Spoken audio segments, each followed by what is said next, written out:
and welcome to our next chapter of our live Congress, Business, Investments, and Innovation Opportunities between Central America and Canada. We are now honored to introduce our next keynote speakers from the Inter-American Development Bank, Ms.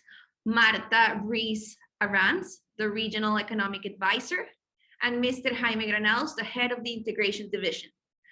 Ms. Marta Ruiz-Arranz is Principal Economic Advisor in the Department of Central America, Haiti, Mexico, Panama, and the Dominican Republic of the Inter-American Development Bank, IDB, and previously served as Economic Advisor from the Andean region.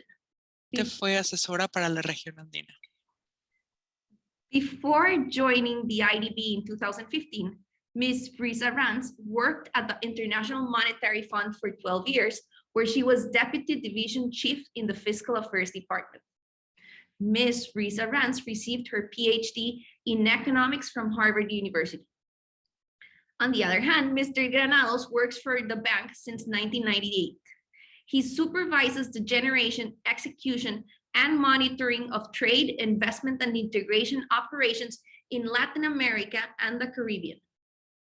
Mr. Granados provides technical assistance and training to governments and other stakeholders on issues of trade, investment, and economic integration. Before joining IDB, he served as Director General for Trade Policy at the Ministry of Foreign Trade of Costa Rica. For 4 years, he taught a course on the law and policy of trade and integration in the Americas at Georgetown University Law Center between 2004 and 2008. He holds a law degree from the University of Costa Rica, a Master of Laws from the University of Georgia, and a Master of Public Policy in Latin America from Oxford University. Mr. Granados has published or edited several books and articles on trade and integration. Mrs. Ruiz-Arranz, Mr. Granados, will talk about the economic outlook and investment opportunities in Central America. Both of them, thank you for participating today. You can now start your presentations. Thank you very much, Mariana, and thank you for the invitation to Sfera. And it's a pleasure for us to share this event with you. I'm going to try to share my screen. We have a short presentation.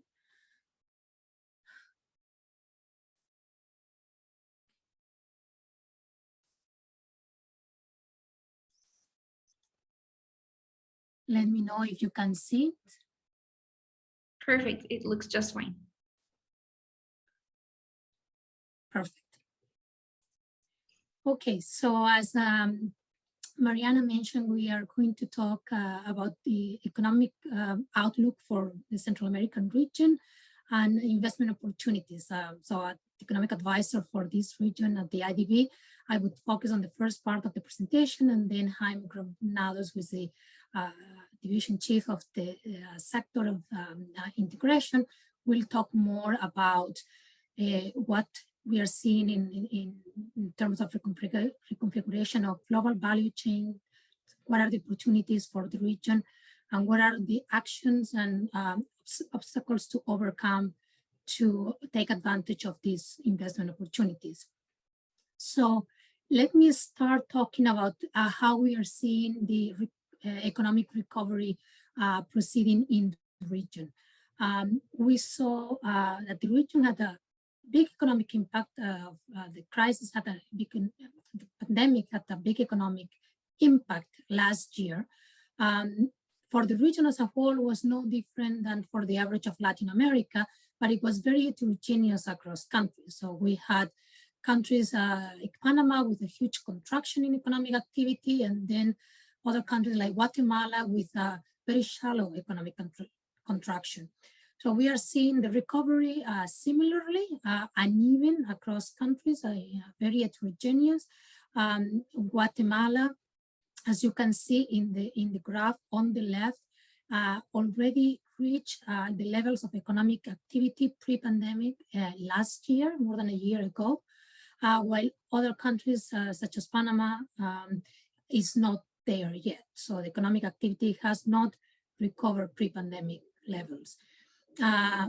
Despite these differences in the speed of recovery, the recovery has been faster than we had anticipated 1 year or a year and a half ago. And that's why last week, the IMF revised the projections for not only for Central America, but for all Latin America upwards.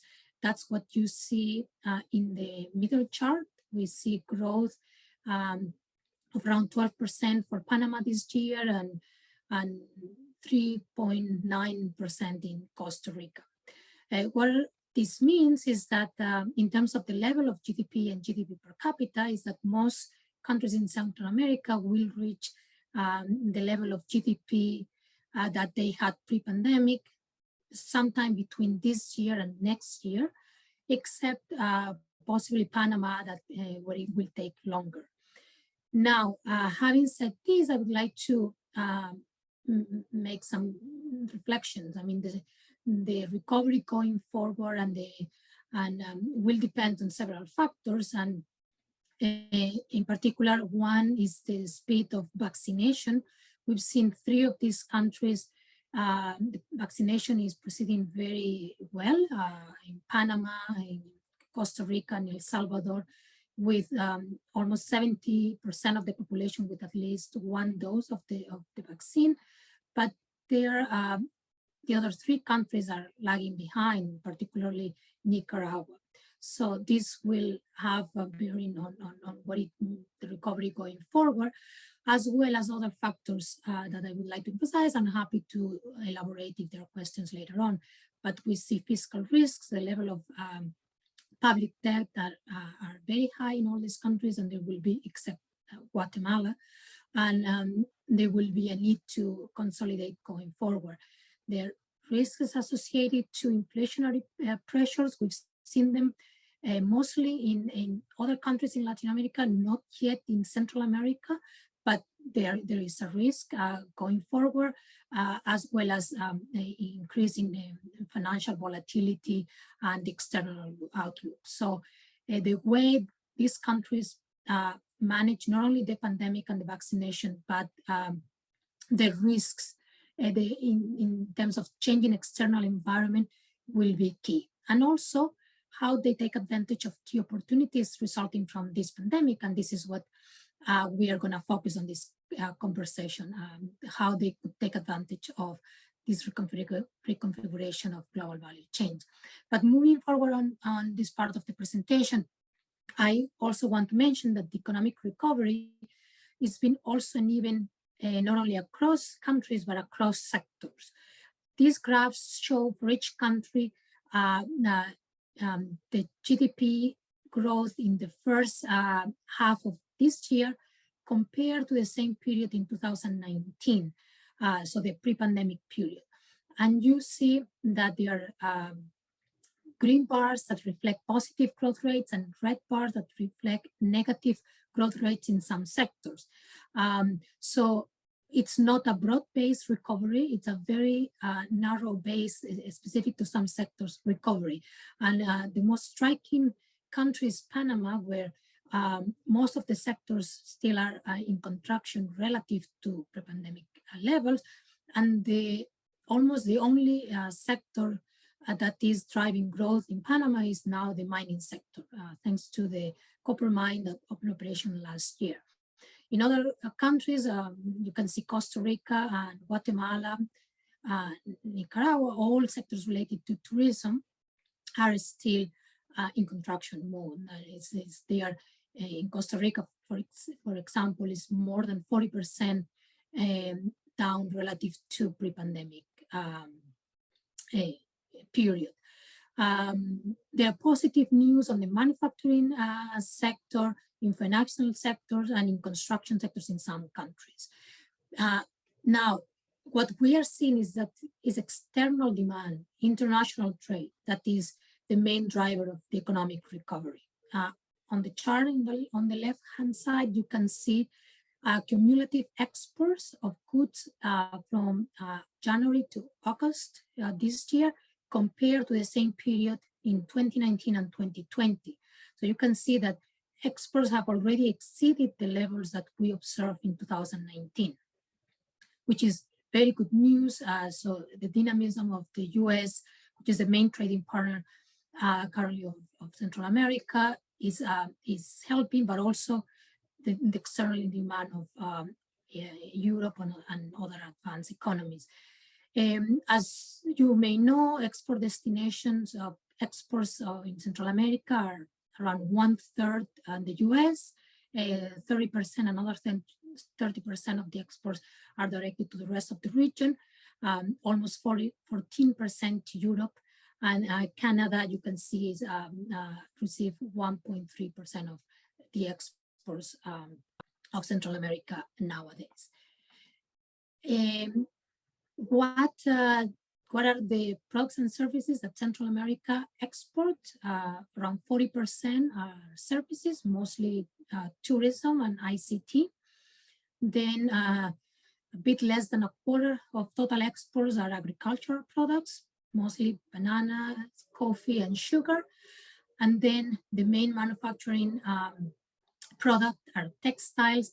And then we have, depending on, this is for the Central American region as a whole, but we have some countries like Costa Rica, big medical instruments, but we have also developing industries in chemicals, electronics, machinery, and others. So this is just to give you a big picture of export composition of the region.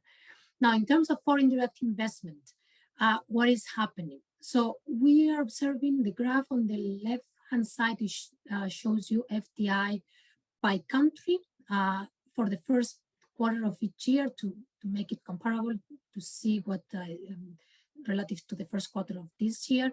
And we are seeing is a declining trend in foreign direct investment, mostly attributed to the decline in to Panama. And this is a concerning trend also because the composition of FDI is changing. It is less of a new investment and more of reinvestment of utilities. Some stylized facts on the middle section of this slide. In Costa Rica, more than 50% of FDI comes from the US. For Panama, or around half of it also comes from the US, Canada, and Colombia. And in Guatemala comes from the US, Colombia, and Mexico. In terms of the sectors for FDI, more than half go to services and manufacturing. Now, I wanted to highlight some of the advantages to invest in Central America. Most likely it's been discussed in the different sessions before me, but I just want to reiterate the importance of the time zone. Companies operating in similar time zones as Northern America, the geographic location and the proximity, and Jaime will talk more about this later on. Human capital, low cost of skilled labor relative to other parts of the world, cultural affinity, the abundance of natural resources, and logistics. So transport lines between Central America and North America.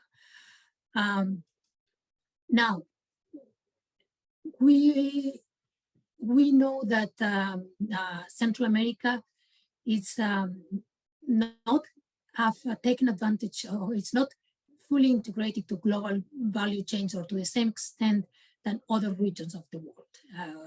You can see in the graph on the right that Central America compares similarly to the rest of Latin America, but behind in terms of foreign value added content of exports relative to Asia and to the EU. However, we know that there are a lot of gains and benefits to be obtained from strengthening this participation in global value chains.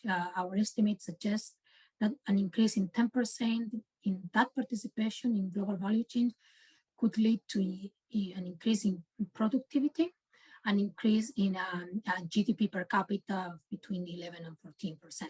There are other benefits in terms of diversification, job creation, technological transfer. So there is a lot to be gained. And I'll stop here and pass the mic to my colleague Jaime to discuss what those, more specifically, those benefits, business opportunities could be, are in fact, and how can they be exploited. Thank you, and Jaime, the floor is yours. Thank you, Marta. Actually, before moving on as to the potential opportunities that external firms may have in Central American countries, I believe it's important to make a short reflection on the current status regarding this widespread perception that there are disruptive trends that are currently reshaping global value chains. And we have observed many of them. We have observing, for instance, sorry, the fact that there are now a movement towards shortening, making shorter regional value chains as opposed to global value chains. And that is a result of several factors, including the fact that since 2008, many countries and many firms, sorry, are kind of reshoring, nearshoring, reverting the previous trend of offshoring that prevailed the first, one decade of the 2000s, and now they are reverting little by little that trend. Probably as a result of several aspects, rising costs in Asian countries, the fact that there are also rising nationalism and geopolitics that are creating barriers to trade and businesses, higher tariffs, more complex visa requirements, investment screening, etc. And the pandemics, as we all know, increased and exacerbated many of this situation and these critical factors, because we witnessed, as a result of the pandemic restrictions, the disruption of many global value chains. So as a result, firms are considering worldwide some degree of relocation. We've been looking for this phenomena, and there are important, data or perceptions that about 1/4 of global trade, and that is a lot of trade, that is about $4.5 trillion, may be subject of some type of relocation within the next 5 years, precisely as a result of this phenomena. And this is the next slide. We have been analyzing what could be the opportunities and the challenges that we observe in the Latin American countries, because we understand that this is an opportunity to attract foreign direct investment. And precisely now, FDI is absolutely critical in terms of the opportunities that it might create for Latin American countries and Central American countries in creating jobs, in facilitating the knowledge of know-how, transfer, and technology, in also increasing the low productivity of the Central American countries by virtue of trade and investment. The fact that FDI also helps a lot in diversifying exports in terms not only of products and services, but also in terms of destinations. And finally, because it's one of the most important sources of hard currency to pay the import bill. So for us, FDI is absolutely essential, and it is perhaps one of the best opportunities that this current relocation that may be taking place worldwide may bring opportunities, important opportunities to Central America. Next slide, please. So along those lines, we've been researching this situation in Latin America in general. But I'm going to make reference right now only to Central America. What we've been doing in all of the countries right now, with the exception of Nicaragua, and only because of we have to prioritize and we have to focus on the Northern Triangle, Costa Rica, and Panama, is what I'm going to show you. But first, some notes on the methodology. First, we combine what we call a top-down analysis with a bottom-up analysis. The top-down analysis essentially is a desk-based research as to what the trends, the quantitative trends are. And the bottom-up research is basically to go to every country and to discuss our quantitative findings with relevant stakeholders, with investment promotion agencies, export promotion agencies, with chambers of commerce, etc., with a lot of people on the ground, so as to combine the information and refine our findings. Next slide, please. Along those lines, what we have is, and then what I'm going to show you some basic information regarding what we call the quick wins, the sectors that are more obvious to be winners within the short term. We also have results for the midterm and for the long term. And we also have results for regional approaches. And we also will have results on other aspects of these opportunities. These are related only to the relocation of global value chains, which means that doesn't cover every single business or investment opportunity. No, not only the ones that are obvious, relatively obvious under our technical studies as potential candidates for investment, relocation, export opportunities, and FDI attraction. You can see there that they're more or less aligned with the products that currently the countries export. In Guatemala, for instance, all these textile and apparel products are not new. BPO is not new. Services, coffee, cardamom, suits, and nectars. We know that those are areas of potential where Central America offers important FDI opportunities. How did we came about these studies again? And part of the quantitative analysis is basically an analysis of trade flows of the US vis-a-vis China and other countries, and how the Central American countries participate in the production of similar goods and services, thereby using that information as an indication that in those products, there are opportunities that the Central American countries may take in the North American market. Honduras, the same, and we've been actually witnessing this kind of opportunities, just measuring by the type of investment projects that investors bring to the bank for private financing. These are the areas where they are actually asking for financial support to the bank. In Honduras, again, t-shirts, sweatshirts, sports clothing, socks, electric cables, conductors and harnesses, tilapia, steaks, BPO service call centers. These are the areas where we believe there are opportunities that may be taken advantage of. The same thing for El Salvador: cotton t-shirts, underwear, cotton socks, pantyhose, electrical conductors, BPO as well, services, call centers. They are part of this equation, part of the opportunities where we believe there are chances to offer a good value proposition in these countries. Next slide.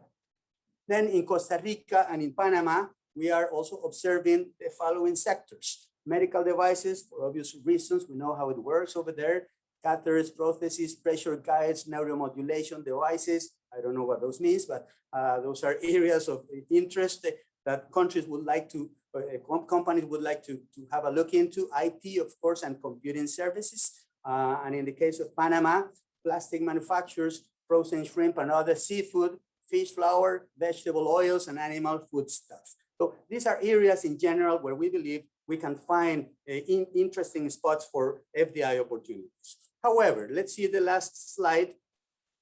These are not opportunities that are going to become automatically material over there, because there are challenges over there. I mean, these areas are areas of potential. We believe that if we tackle specific bottlenecks, we are going to have clearer opportunities for investment in these countries. And that's why, even though factors vary by country, we have been able to identify the following elements in these industries pointed out in the previous slides. For instance, in the areas of BPO and ITO, etc., we find that there's a need to develop bilingual talent and specialized technical skills. 4.0 technologies and other soft skills are necessary in order to align what the FDI demands and what the local talent pool can provide. Also, issues more regulatory and legal in nature. For instance, some labor issues are working currently as disincentives for FDI attraction in some of the countries. In agro-industry, the lack of financing and collateral for small and medium-sized economies, like lack of insertion and marketing strategies in the US market. Those are issues that should be strengthened in these Central American countries for them to be able to capture better niches in US markets. And by doing that, you should be able to attract more FDI precisely in those niches. Low competitiveness of small producers makes it hard to enter the regional value chains.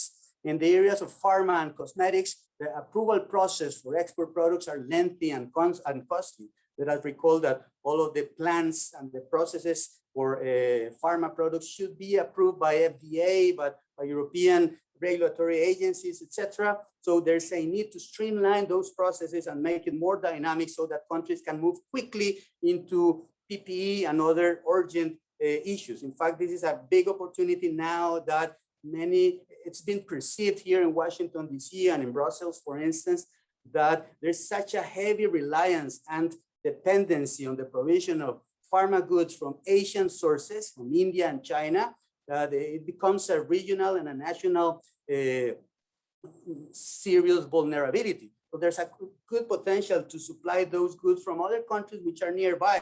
So nearshoring is here a potential opportunity.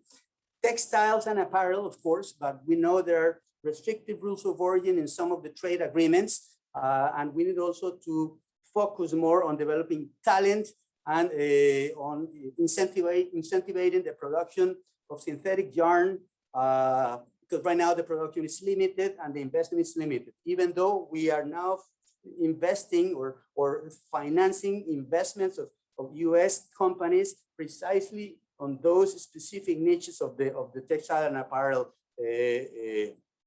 industry, which means that there is interest in coming to Central American countries, particularly to the Northern Triangle countries, to engage in this type of investment.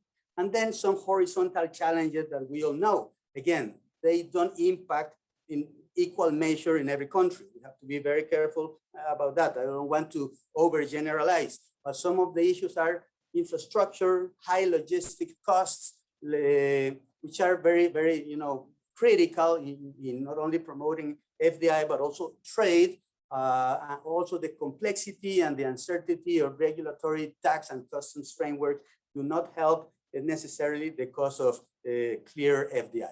And finally, the last slide points out some of the actions that should be also implemented as complementary action in order to start a path towards solving the region's structural constraints to growth. And again, factors vary country by country. Institutional quality in many countries is essential. Infrastructure was mentioned as one of the most important issues. The financing dimension of all this is absolutely critical, and the human capital improvements are essential. We are working with several countries in Central America, tackling precisely those issues via our financial projects. And we look forward to continue working with the rest of the Central American countries in that front. A couple of examples. We are preparing an important operation in Costa Rica by which we will be providing employability conditions to unemployed people in order to prepare them to provide their work and services into sectors with high presence of FDI and exports. So because we need to generate jobs right now in many of the countries, Costa Rica has an 18% rate of unemployment. That's very, very serious. So they are asking us to prepare an operation to tackle that matter. In the case of Dominican Republic, while it's not the sample country that we are studying right now, we're doing similar things, but also we are complementing the skill development operation with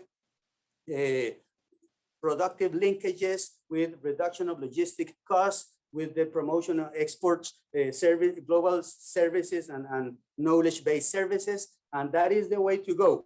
That's what we believe the countries are needing right now. And that's how we from the Inter-American Development Bank are helping them out.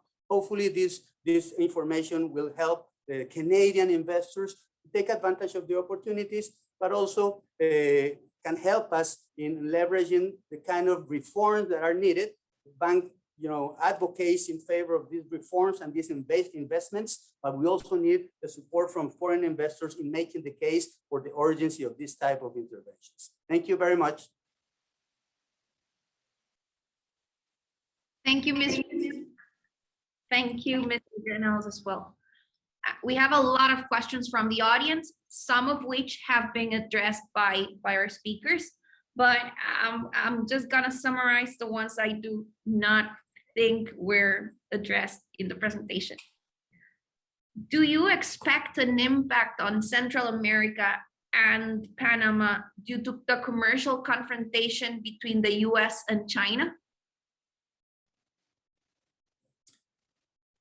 If I may, yes, and there is a mixed picture over here. I mean, there are positive dimensions and no so positive dimensions of this. Let's talk first about the positive dimensions. The fact that there is this, uncertainty globally triggered by trade wars, etc., East and West. Many countries are deciding to come into Central America, and there are specific situations in countries such as in Costa Rica. We know that there are companies coming, for instance, to the new industrial parks nearby Orotina because of the Chinese problem. And Flow Zone is a very good example of this situation. They came here to my office 1 week ago and they told me very, very clearly, it's because of the Asian factor that we are now moving into Costa Rica. And we can also discuss many other opportunities in Haiti, in the Caracol Industrial Park. We are financing a water treatment plant because there are Asian companies that decided that they should be producing from closer to the North American countries. So they are installing plants over there for which they needed water treatment plants so as to provide the dyeing of the textiles, of the fabrics, so that they would be adding value and generating jobs. So yes, there are in fact positive repercussions of this situation, a new point of equilibrium we are going to reach precisely because of that. And that's where countries need to take advantage of this. Central American countries have free trade agreements with the US. So as a consequence of the US raising tariffs vis-a-vis China, this production in China is coming to in this case, Costa Rica with Flow Zone, because they will be exporting directly tariff and duty-free to the US market. So all of those are the equations that are taking place, and we will observe more of them within the next few years. This is not something that we can predict very, very clearly because, markets are very different. The corporate strategies are very different. I don't mean to say that they are running away from the Chinese market. No way, it's too big to be abandoned. No, they're going to probably open up production here also in order to cater to the North American markets rather than abandoning China completely. No, we are not observing that. But again, there are opportunities because of this. Thank you, Mr. Granados. And similarly, how could the container shortage crisis affect the Central American and Panamanian region? Maybe Panama more so, right? Absolutely. I mean, because of the rising costs, transportation costs, we have been looking at the tariffs for a container far. I mean, from $2,000 from LA or Shanghai to LA or to Latin America to $15,000, $17,000. That is going to have an impact. We are right now generating knowledge data evidence-based knowledge as to what is exactly going to be the repercussion on Costa Rica. But we are even estimating that it may have a macroeconomic impact. And I don't know, Marta, whether you will have something to add to that effect.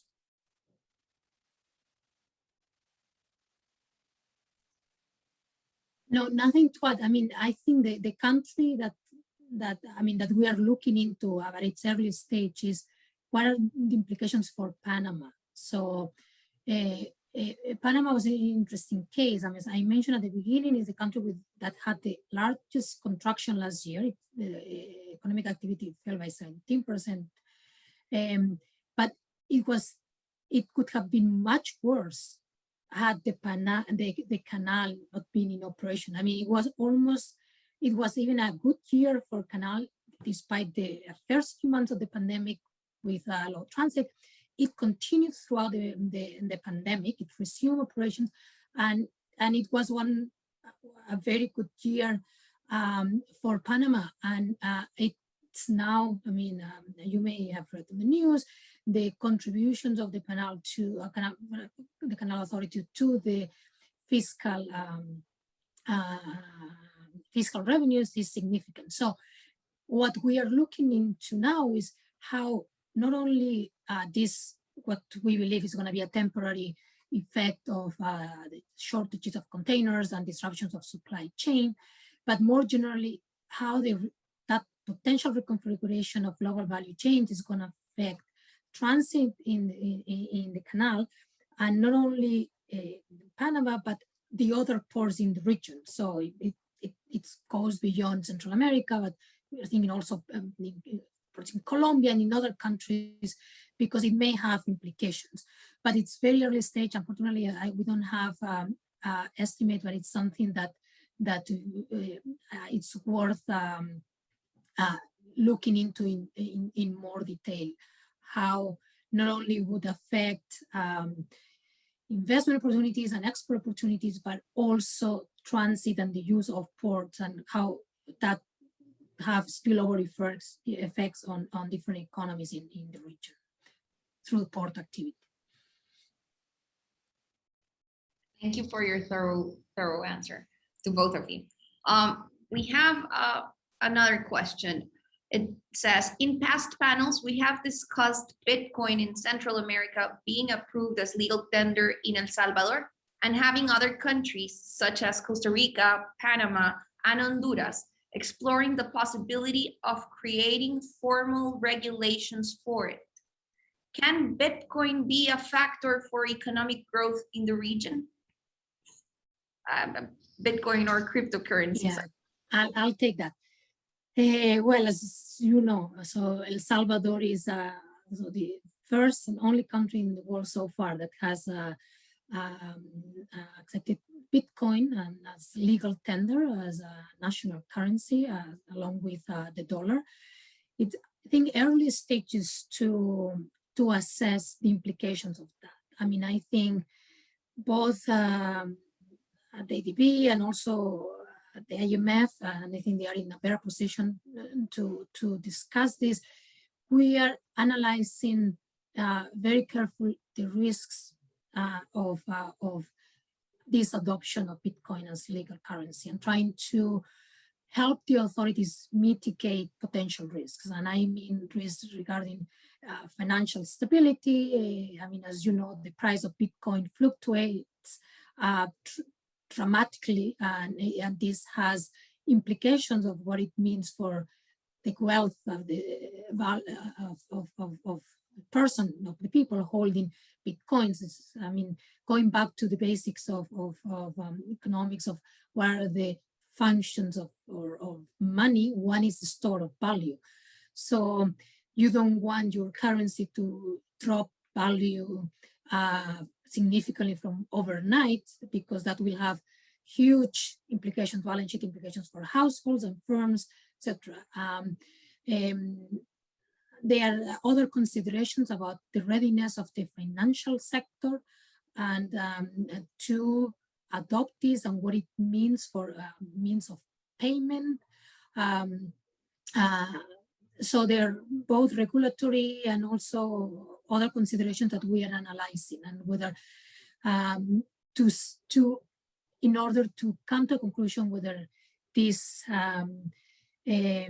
this is a means of payment that is stable and a unit of account and store of value that is could be credible.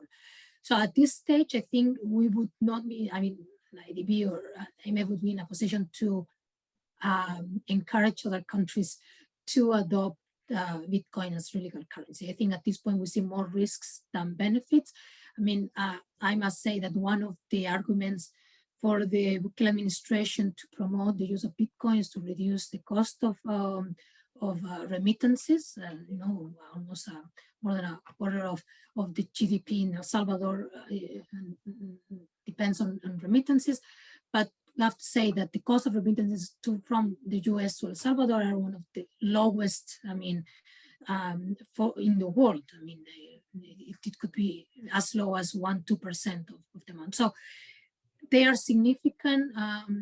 The risk also related to MLA, financing of terrorism, like and other potentially legal activities. Bitcoin is not traceable, so this is one of the attractive, the appealings of Bitcoin, but also one of the potential drawbacks. So there are MLA, CFT considerations that need to be taken into consideration as well. So all in all, I think it's too early to say, but what's important is to take measures to mitigate those risks for the financial sector and on the economy as a whole. And I think so far we're trying to advise I mean, not only the IDB, but our multilateral organizations, the Salvadorian government, to try to mitigate those potential risks. Thank you very much. And we have a question that goes in a similar area, and is, how do you think the Industrial Revolution 4.0, automation and robotization, could affect the investments in Central America? I think it's a very sector-specific question, because the impact differs by industries. We know, for instance, that some of the industries are less exposed to those risks, even though these are cutting-edge industries. Others may be more exposed to the risks. Let's say a couple of examples. We understand, for instance, that medical devices is a sector in which there is less space for robotization, precisely because the human factor is very important in many of the processes in the factories and in the provision of related services. So there's less of a risk over there. Whereas in other issues, in other sectors, such as BPO, there's a higher risk of robotization, and thereby having to change the pool of skills and talents needed to provide those services from the countries.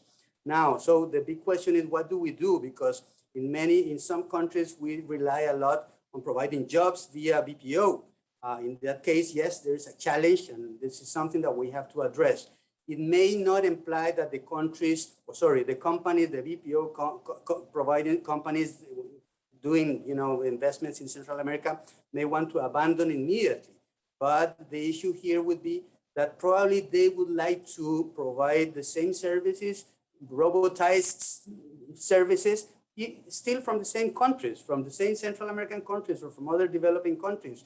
But it would depend on the ability to provide, the technical services needed. So what I mean to say is that what we have been observing is that many of the companies that rely on robotization are not going from the south to the north by virtue of this robotization process. In fact, they are thinking of taking the processes where they can be, better served, where there's better talent in order to, continue those services via robots. And those destinations may still be in the south.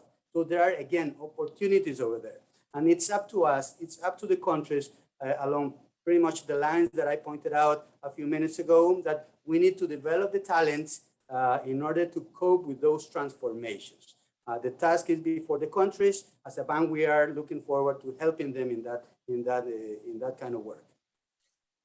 If I may add more of a macro comment, so the region has, it's both a challenge and opportunities. Like some of the countries are experiencing these demographic problems. We're going to see the share of young population increasing significantly. They are already, these countries have, some of them, Guatemala, in the Northern Triangle, a very large share of young population entering the labor market, and more is coming. So we need, and it's important for the labor market to create those opportunities to absorb that labor. Otherwise, we're going to see more migration, more economic vulnerability, and it's particularly this juncture, because I didn't mention at the beginning of my presentation, but as we are seeing economic recovery, but in economic activity, in GDP, but we are not seeing the same extent of recovery in employment. So employment, formal employment is lagging behind. We haven't reached the pre-pandemic levels. What we are seeing is now an increase in informality. And so related to the question of whether technological change, innovation is good or bad for jobs, the answer is depends. And I think here I'm gonna refer to the work that Professor Azemoglu from MIT has done, and it was presented last week at the IDB. There are two types of innovations: those that replace skills and those and labor, and those that complement labor and skills. And as Jaime mentioned, depending on the sector, we are going to see jobs being replaced or not. So those that require more human contact and more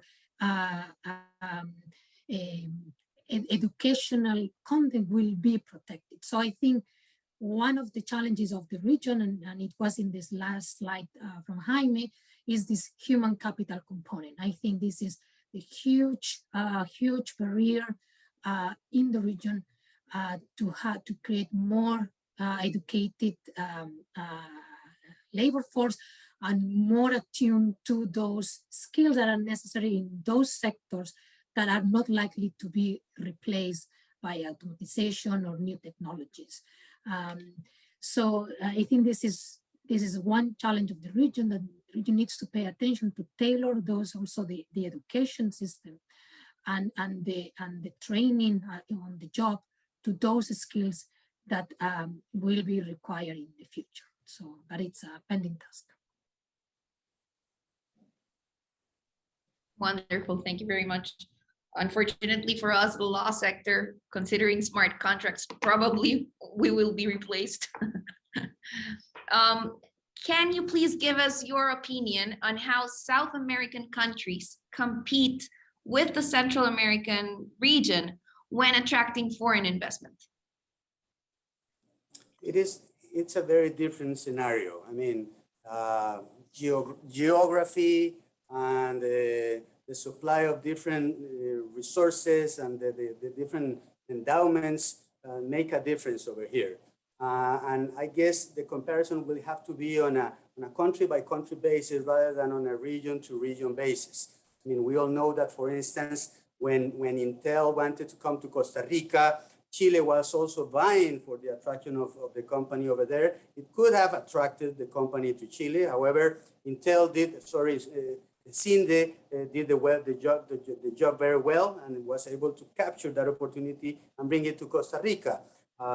So Costa Rica may compete with Chile, with Uruguay, in some cases with some issues with Argentina, but it doesn't compete at all. Nobody competes with Brazil, for instance, because of the size of the market, or with Bolivia in terms of the provision of certain strategic raw materials. So the situation is very different, and I wouldn't characterize it as a region to region competition. It would have to be analyzed more on a country by country basis, and even more on a sector by sector basis, to be precise. Colombia is also offering a lot of the same value added sector that Costa Rica is providing, but Guatemala may be in a better position, or El Salvador, to provide some BPO services due to price constraints or price costs, benefits and advantages that Guatemala, Honduras, and El Salvador may have vis-a-vis Costa Rica or Colombia. So it'll have to be analyzed on a sector by sector basis. Thank you very much. How developed are Central American countries in promoting startups and entrepreneurship? That's a very good question. And I would say that there's still a lot to be done. A lot to be done because, I mean, these are areas where there could be much more development. There's talent in Central America to have more startups, to have more younger people focusing on the entrepreneurial opportunities. We look at, for instance, similar incentives that may exist in Argentina, in Colombia, in Chile, in Uruguay, etc., that we are not finding in Central America. And that's where we have to move on. I mean, areas such as startups in fintech, in agtech, etc., would require regulatory sandboxes and would require, angel investors and seed capital and all those financial instruments that are needed in order to dynamize that kind of entrepreneurial activity. We believe definitely we need to do much more in that regard. Even though we have seen some good examples of fintechs and agtechs, etc., from Central America, they're still small, they're still little and relatively a few. So we need to dynamize that part of the local industries. If I may add, Jaime, to that, I think one of the biggest constraints in Central America relative to other countries in South America is access to finance. It is very difficult for some small and medium enterprise to have financing in some countries. Even in Costa Rica, I mean, the lack of creditor registry, the use of collateral. I mean, there are many difficulties that prevent access to finance to entrepreneurs. And so this is, I think, is a very important limiting factor compared to other countries in South America. So I don't think in this case it's a lack of talent or their niche specific skills. I don't think it's that. I think the most important binding factor in this case is access to financing in some countries and the cost of this finance.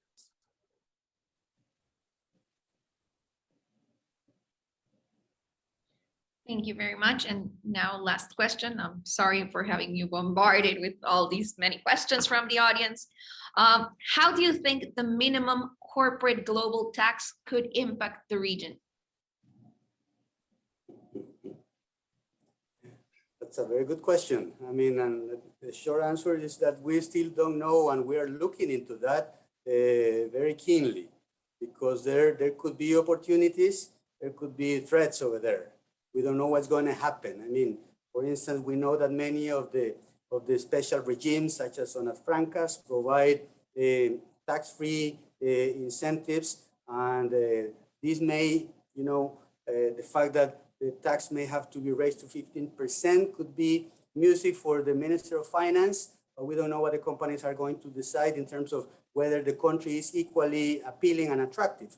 So I guess this will be where the real fight will be. The countries will have to prove that they are valuable, that they provide an important value opportunity to the firms beyond the fiscal incentives. And that's where the offer has to be very important in terms of soft incentives, lower regulatory costs, a good supply of skilled labor, a stable political and a macroeconomic environment. All those determinants of FDI should be strengthened in order to be able to get rid of the tax, of the fiscal incentives. But we just don't know exactly how this is going to operate, because the way we understand it so far, the 15% will be measured on a global basis. So a company may be having 30% tax in one country and 0% tax, so the average will be 15. So we don't know how we are going to translate, or the countries are going to translate that into public policy, into tax rates specifically. So we are looking into that precisely in order to try to determine what's going to be the impact on each and every one of these Latin American and Caribbean countries. The major challenge right now. Thank you very much. Mrs. Brisa Ranz, Mr. Granals, thank you very much for your kind participation and your very thorough answers and complete answers to the questions from the audience. Thank you so much. Honored to have you here. You're welcome. Anytime. Thank you. Anytime. Thank you.